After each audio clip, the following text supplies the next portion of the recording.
अस्सलाम वालेकुम। आप लोग ठीक हैं? Very good.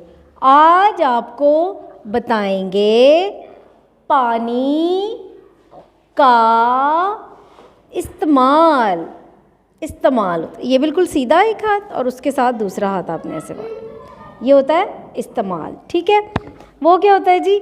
हम पानी को क्या कहते हैं? पीते हैं। जब हमें ऐसे प्यास लगती है ना तो फिर हम पानी पीते हैं।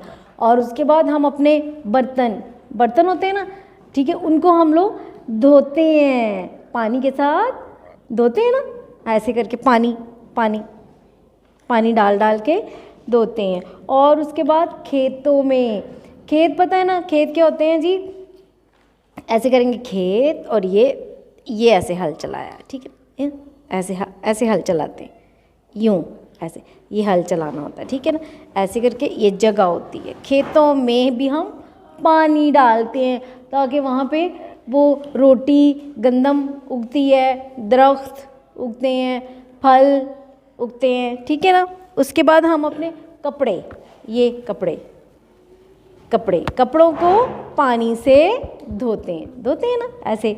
और हम अपना मुंह होता है वो धोते हैं पानी के साथ, ठीक है।